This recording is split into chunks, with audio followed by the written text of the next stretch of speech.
नमस्कार दोस्तों, मैं हूँ तितली और आपका स्वागत है मेरे चैनल ज्ञानी तितली में। कुछ लोग मानसिक रूप से बहुत कमजोर होते हैं। आजकल के स्टूडेंट्स परीक्षा में कम अंक लाने से आत्महत्या जैसा गलत कदम उठा लेते हैं। इसके अलावा प्रेम संबंधों में धोखा, अपमान ना झेल पाना, बिजनेस में अपेक्षित सफलता ना मिलना या अत्यधिक कर्ज बढ़ जाने की वजह से लोग मानसिक रूप से बिखर जाते हैं और अपनी जीवन लीला समाप्त कर लेते हैं।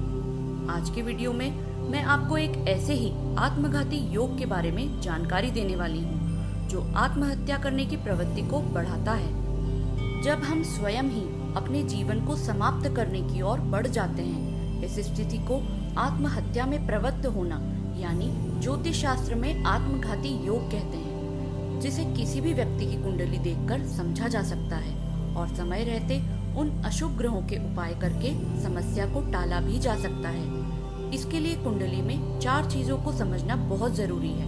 पहला लग्न, दूसरा 8वां भाव, तीसरा मंगल ग्रह और चौथा छठा भाव। जब लग्न का मालिक और 8वें घर का मालिक दोनों ही निर्बल हो और इनका यानी लग्नेश और अष्टमेश का संबंध मंगल और छठे भाव के स्वामी षष्ठेश से हो जाए तो यह आत्मघाती योग का निर्माण करता है।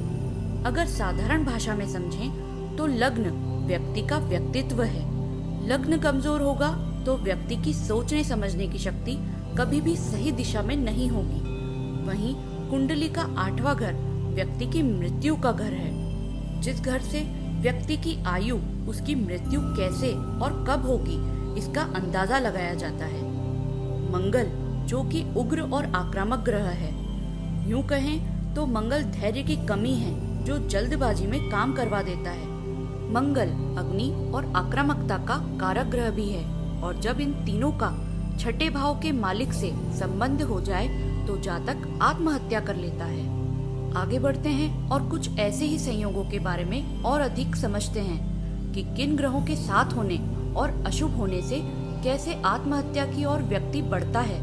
इनमें प्रमुख ग्रह चंद्रमा, बुध और राहु होते हैं और मंगल इसमें आक्रामकता बढ़ाने की भूमिका निभाता है। पहला चंद्रमा। ज्योतिष शास्त्र में चंद्रमा को मन का कारक माना जाता है। कुंडली में अगर चंद्रमा कमजोर स्थिति में हो तो व्यक्ति को मानसिक समस्याएं अधिक होती है। वह मानसिक रूप से कमजोर होने के साथ ही अत्यंत भावुक होता है और जीवन में चल रही छोटी छोटी परेशानियों से डरकर डिप्रेशन में जल्दी चला जाता है और आत्महत्या जैसा कदम उठा लेता है। चंद्रमा के कमजोर होने से अक्सर जल से संबंधित मृत्युएं होती है, जैसे किसी नदी, तालाब, समुद्र, कुएं में डूबकर जान देना।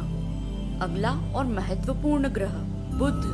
बुध ग्रह को बुद्धि का कारक माना गया है और यह व्यक्ति की निर्णय लेने की शक्ति को प्रभावित करता है। अगर बुध की स्थिति कुंडली में अशुभ हो या बुध बहुत अधिक पीड़ित अवस्था में हो तो व्यक्ति की बुद्धि हर लेता है और निर्णय लेने की क्षमता पर नकारात्मक प्रभाव डालता है, जिससे वह आत्महत्या जैसे घोर कृत्य को अंजाम दे देता है। बुद्ध की पीड़ित स्थिति होने से किसी भी प्रकार के जहरीले पदार्थों के सेवन से व्यक्ति अपनी जान दे देता है।